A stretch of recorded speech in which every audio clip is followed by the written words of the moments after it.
Jom sama-sama kami. Caranya mudah. Hanya klik join button. Terima kasih. Dan saya biasa bawa orang pergi Baitul Maqdis. Dekat sebahagian dalam Baitul Maqdis atau Masjid Al-Aqsa ada satu dipanggil penjara jin. Penjara jin. Kan waktu Imam Al-Aqsa kursuskan saya tentang sejarah Masjid Al-Aqsa, dia kata, Muhammad, sini penjara jin. Kan ketika zaman Nabi Sulaiman, jin-jin yang ingkar kepada perintah Nabi Sulaiman dipenjarakan di sini. Saya tanya Imam, ada lagi tak jin kat sini? Dia tarik tangan saya, dia kata, kau jangan tanya. Jalan, kau jangan tanya. Jauh pun dia cakap, ada lagi. Okay? Jadi Nabi Sulaiman AS membangunkan kota Baitul Maqdis. Kemudian Bani Israel satu bangsa yang degil. Dibunuhnya Nabi ini. Wa yaqtuluna al-anbiya'a bighairil haqq. Suka bunuh Nabi. Sampai zaman Nabi Isa alaihi salam. Nabi Isa bila tarikh dia 1 Masihi. Berlalu masa juga Nabi Isa alaihi salam nak dibunuhnya. Maka diangkat Nabi Isa itu ke langit dengan harapan, oh Nabi Isa dah tak ada, kita nak bunuh dia. Jadi nanti Allah akan utuskan Nabi lain. Itu pekerjaan mereka. Pekerjaan mereka itu memang membunuh Nabi, suka membunuh Nabi, Bani Israel ni. Tapi mereka tunggu, tak ada Nabi diutuskan. Maka mereka membuka ajaran Nabi Isa AS. Mereka bertemu bahawa Nabi Isa hanyalah membawa berita tentang Nabi akhir zaman. Nabi akhir zaman ini Nabi Isa hanyalah membawa berita tentang Nabi akhir zaman. Min ba'di ismuhu Ahmad, kata Al-Quran. Al-Quran sebut yang namanya Ahmad. Dalam kitab Bible, siapa biasa bilik Bible kan, kalau kita pergi luar negara, kat hotel-hotel kan ada Bible. Kalau buka salah satu daripada kisah-kisah yang ada dalam Bible, Nabi Isa tu hanya memberitahu tentang Nabi akhir zaman, dan Nabi akhir zaman itu akan disambut oleh orang Kida dan orang Sila Mountain dan orang Kida. Kalau kita tengok mana Sila Mountain tu di Madinah. Sila Mountain tu di Madinah. Cuba kejap lagi, sementara kita cari buku-buku ke kitab-kitab ke, cuba tengok Mr. Google. Sementara kan cari buku kitab-kitab, mana Sila Mountain. Dalam Bible sebut Sila Mountain. Maka orang Yahudi beramai-ramai pindah di kawasan berhampiran dengan Madinah, beranak penak ke sana. Tujuannya apa? Biar Nabi akhir zaman lahir daripada Bani Israel. Itu tujuannya. Mereka pindah ke Sila Mountain. Rupanya Allah Subhanahu Wa Taala mengendaki Nabi akhir zaman lahir daripada bangsa Arab. So, jadi kemudian Bani Israel ni balik pada Nabi Isa pada tahun 70 Masihi.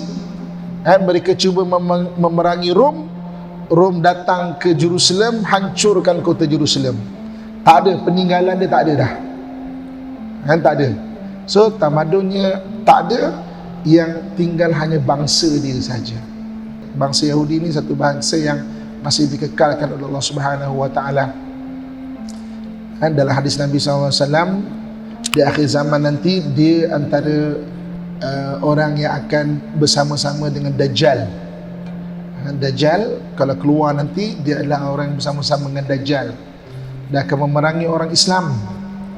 Maka ketika itu orang Islam, maknanya ketika zaman Dajjal sangat susah, sehingga Allah datangkan Nabi Isa AS untuk memerangi dan membunuh Dajjal. Dan yang menariknya adalah hadis Nabi sebut, Dajjal itu akan dibunuh di satu tempat bernama Babun Lut, di pintu kota Lut. Kota Lut tu 15 km daripada Tal Abib. Kota Lut 15 km daripada Tal Abib. Di situ tempat Dajjal dibunuh. Kota Lut ni dia ada dua pintu, satu pintu barat, satu pintu timur. Kan? Ahli ilmu mengatakan Dajjal dibunuh di pintu timur. Sebab dalam hadis Nabi sebut yuqtalud Dajjal bi babin Lut, secara umum saja. Dajjal akan dibunuh di pintu Kota Lut. Islam adalah satu agama yang menitik beratkan mengenai ilmu. Ayat pertama yang diturunkan adalah mengenai ilmu. Iqra bismi rabbikal ladzi khalaq. Bacalah dengan nama Tuhanmu yang menciptakan. Dan budaya menuntut ilmu ni, kata ulama kita, minal mahdi ilal lahdi, daripada buayan sampai ke liang lahat. Ilmu Allah tu sangat luas. Jadi tamadun dalam Islam dia bermula dengan galakkan untuk menuntut ilmu. Menuntut ilmu dalam Islam ada 4 hukum dia. Okay? Bab kedua adalah Islam dan pembinaan tamadun. Menuntut ilmu dalam Islam ada 4 hukum dia. Yang pertama dipanggil fardu ain. Fardu ain ni apa? Semua orang wajib belajar. Benda-benda yang memahamkan kita rukun iman dan rukun Islam. Semua wajib belajar. Orang tu pandai ke tak pandai ke, kena usaha untuk memahami dia. Kaya ke tak kaya ke, kena usaha untuk memahami dia. Itu fardu ain. Kita dengar fardu ain ni biasa anak-anak kita lah kat sekolah kafar. Oh, fardu ain dia dapat 5A contoh kan. Tapi semua kita wajib. Apa makna fardu ain? Benda-benda yang memahamkan kita rukun iman dan rukun Islam. Yang keduanya fardu kifayah. Fardu kifayah ni apa? Perkara-perkara berkaitan dengan kehidupan. Contoh ilmu ekonomi, ilmu perubatan, ilmu undang-undang. Okey, itu dipanggil fardu kifayah. Maksudnya bidang-bidang ni orang Islam kena ada wakil. Kalau tak ada wakil maka berdosa. Orang Islam kalau sengaja tak berusaha mewujudkan orang Islam yang ada ilmu itu. Kan? Ini fardu kifayah. So kita kat Shah Alam ni kita tengok bidang perubatan ada tak orang Islam? Kalau ada orang Islam, alhamdulillah. Bidang ekonomi ada tak orang Islam? Kalau orang Islam, okey, alhamdulillah. Kalau tak ada bidang itu, kita kena usaha melahirkan orang yang mahir dalam bidang itu. Kalau sengaja, maka berdosa satu masyarakat itu. Okey? Saya suka nak kongsikan satu bidang yang saya rasa kalau kat Shah Alam ni tak tahulah orang Islam kita ada ke tak. Kunci, ilmu bab kuncinya. Hari ni kalau kereta kita tertinggal kunci kat dalam, rumah kita kunci mungkin tak ingat kat mana, dah ada belum orang Islam yang mahir dalam kunci? Kalau belum ada, kita kena fikir sama-sama tau, macam mana nak melahirkan wakil orang Islam dalam bab ilmu kuncinya. Kecil je benda tu. Hari ni kalau kereta kita tertinggal kunci, okay, maksudnya rasa saya tak ada lagi orang Islam yang menguasai ilmu itu. Itu contohlah ya. Fardu kifayah aini ni apa? Fardu kifayah aini ni maksudnya sesuatu bidang fardu kifayah yang seseorang telah menceburinya, maka wajib dia belajar betul-betul sebab ada wakil orang Islam. Sebagai contoh, ilmu perubatan adalah ilmu fardu kifayah.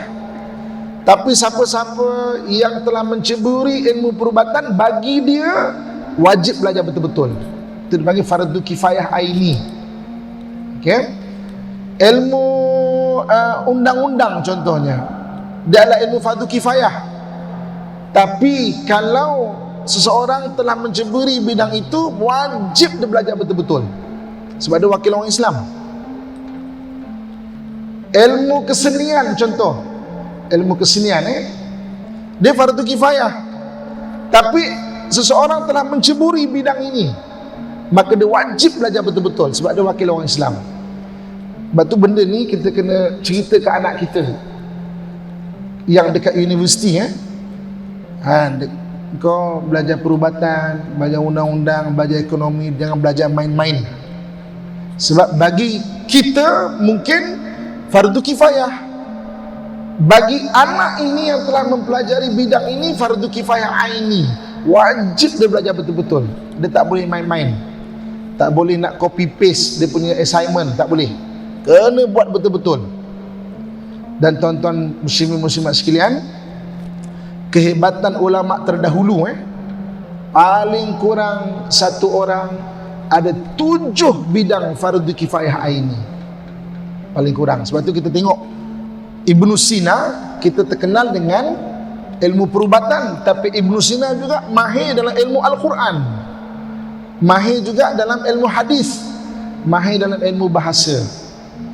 Kita kenal Imam Asy-Syafi'i sebagai orang yang mahir dalam ilmu fiqh.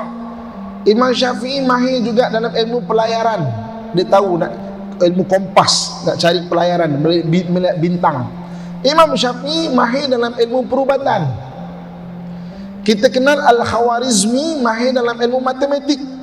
Tapi Al-Khawarizmi juga mahir dalam ilmu perubatan, mahir dalam ilmu Al-Quran, mahir dalam ilmu bahasa.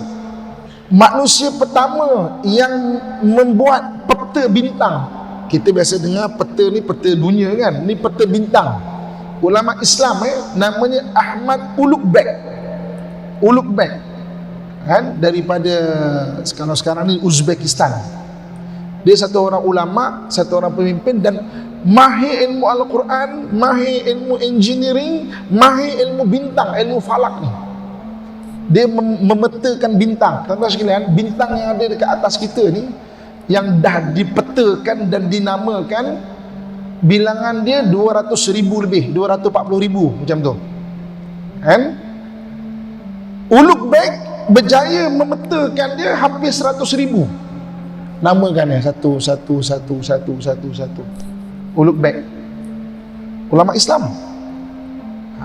Sebab itu dulu punya ilmu orang Islam luar biasa hebatnya. Zaman Baghdad, zaman dahulu, apabila umat Islam ni sangat rajin belajar kan, bukan saja satu bidang, paling kurang 7 bidang ilmu fardu kifayah aini bagi dia tu. Lepas tu tamadun Islam tu hebat, tidak tertanding.